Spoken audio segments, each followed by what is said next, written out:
Hey everybody, this is Social Fraud from High School Top 200. This video is brought to you by Fine Line Barbers in Hamilton. If you're ever in Hamilton, go to Vinny and he'll hook you up. Sit down and say High School Top 200 and then you'll get a discount off your haircut. He'll hook you up, real nice fades. Love going to Vinny's and having a chat with him, having a bit of a talky talk. I woke up this morning with some pretty confusing news. My Utah Jazz traded away their draft pick to Atlanta, and the Pacers got Jeff Teague, and we got George Hill, who doesn't actually want to be in Utah for some reason. I know we need a point guard, but we traded away our draft pick. Now this video is about, and the question is, will a draft work in New Zealand for rugby? And the answer is yes, and the reasons are for these sort of things that the Americans and American sports have done. They have kept their sport and their fans engaged for the whole year. So, as a lot of you guys know, and they have followed me for the past few years or so, I'm into American football, into the NFL and into the NBA, and also into college football and college basketball and high school football and high school basketball. So, for me, all these things I follow through from one stage to another to another. That's why I started High School Top 200, because I like that kind of system, and I feel like, for myself and other people that follow it, you get to know the kids before they become superstars, and you sort of follow their whole career through. So that's kind of what I want to do, and I want to put in the limelight for these kids, is that we can follow them through. Now, so what the NFL have done, and they've done it better than everybody else, is that basically every single month in the year there is something that can be talked about in the NFL, and that goes from OTAs to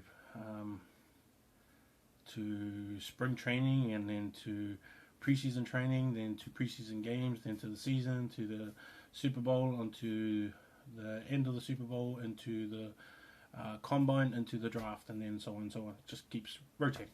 So basically every month you have something to talk about, and the interest for the game is always alive.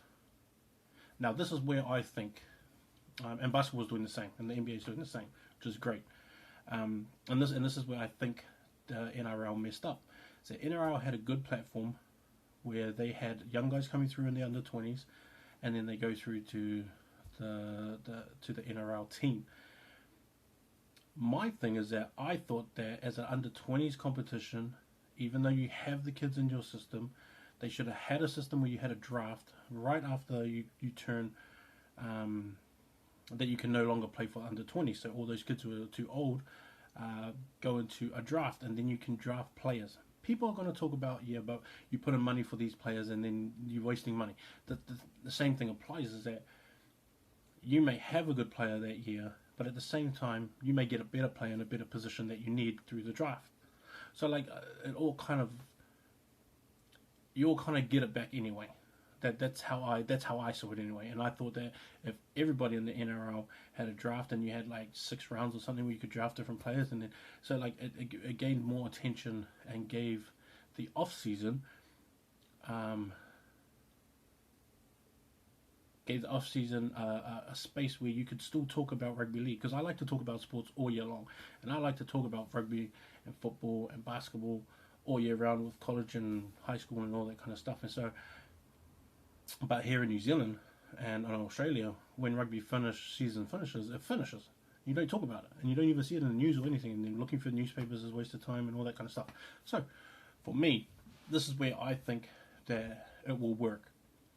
And this is how I think they should do it, and why I think they should do it. We have already noticed that if you've been following my High School Top 200, that there are so many kids that are already playing, and there's one already now who's an All Black.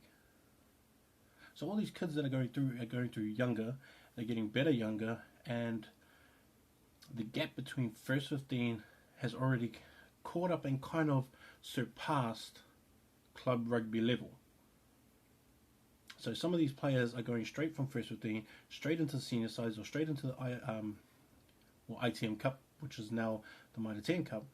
Some of them are going straight into starting for those teams, or jumping on the bench for those teams, and then going on to Super 15 development, all within the space of 1 or 2 years. Now my thing is, it's like, well, if that's going to be the case, and these kids are getting better and better, and I can see that these kids are getting better and better every single year, which makes it hard for me to start ranking players and stuff because everyone's so good right now, is that they got to set up a system now where we have to start following these guys through, and then giving us something as a public to focus on with our teams. Like for me, it will be Waikato, to focus on who's coming into our team, where they're coming from, what players are we getting, and how do they fit our systems. Now, if you're a die-hard Manawatu fan, or Hawke's Bay fan, or a Canterbury fan, or Auckland fan, you want to know who's coming to your team. Now, this is where you can get into, is that you got to put in some rules and regulations and some laws in terms of being able to let this go through. For one, I would put in a law to say, if we were going to have a draft, I would say you can sign to an agent, but you can't sign to a team if you're going to go into the draft the next year. And if you tell them, I'm not going back to school next year, I'm going into the draft. So you make it known that you're coming into the draft, and you're going to stay with rugby, and you want to get drafted by a team. So you can sign with an agent, but you can't make any signings with any unions that you're in. You can be in their development programs and stuff like that, but you can't go into like a Bay of Plenty and sign with Bay of Plenty. You have to wait for the draft. So what this does is that it gets kids to just say to themselves, well, I'm going to sign with this agent, then I'm going to focus on my school, and when I finish school, I can focus on my training and then go into the draft and get drafted. And this is how it will work, is that I think that if we were to do it that way, everyone will be on the same playing field. Like, everyone will be on the same level playing field, that you can say, okay, I'm going to sign with this agent, then I'm going to go into after I finish all of my exams, and then December rolls around, we can go, the union can hold mini camps and things like that within the area, that kids who are going into the draft, they come and then show the scouts and the guys and the unions that are going to draft them, or that want to draft, show them what they can do in these camps, so they can take all their measurements, like NFL does with Combine, and NBA does with Combine, is that you can bring all these kids in and then let them do it like that, so that they can show what they can do, and show what different skill sets that they have, and then you can be scouted like that. Now, if you hold all of these all around the country, it gives us a chance as fans of the game to even if you had it televised and stuff like that, or you had these open ones where you can go and watch all these kids train and work out. And see, I like doing that stuff. I like going to trainings. I like watching basketball training. I like watching football training and rugby training and league training, because I get to know and see what kids are like when you're not playing the game, and seeing how focused and all that kind of stuff. So, and all the character that comes out. So that's the other thing that the coaches and that would get to see, is that these kids' characters, when it comes to training, is serious and it's on track, and that they don't mess around and all that kind of stuff. So all these things come into it, and then for one, it's something that can be it's something that's organized. Kids know the pathway that they want to go to, and it's already set there for them.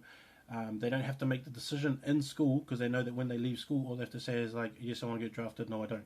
You don't have to decide on what team or what direction, things like that. It gives more attention and more focus on what the Mitre 10 Cup has coming through, because we've got to be real honest, is that no one turns up to Mitre 10 games. No one turns up to ITM Cup games. That's probably why they pulled out. I don't know. Just making the obvious observation is that there's hardly any people there. So if you put some kind of context into saying, like, yes, we got this kid who's coming out of Gisborne boys, and I hope our team drafts him, and then in the second round I hope we draft this other kid, and then in the third round I hope we draft this kid, and we can actually say, okay, cool, that's who we got coming in next year.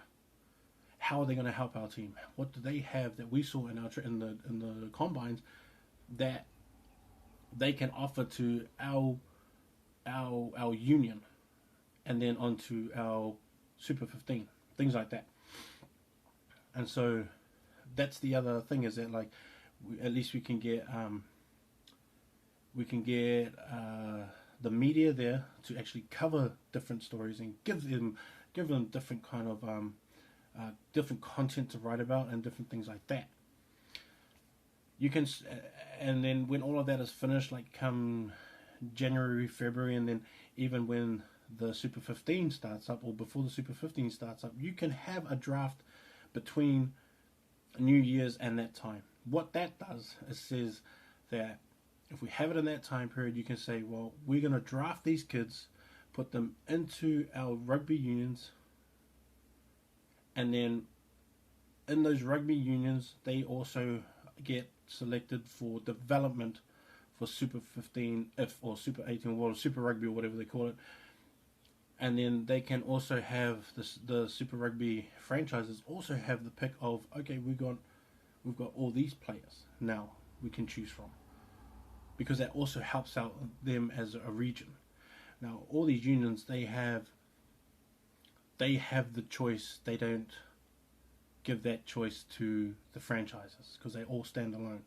So that union has their decision to make. This is who we want, and then the franchises can say, well, if we want them like that, we want them like that. If we don't, we don't. That's just who we've picked up.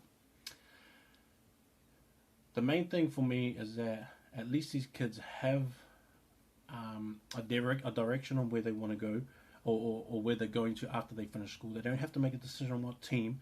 All they have to make a decision is like, do I want to play rugby or rugby league? Do I want to go to the draft or do I don't?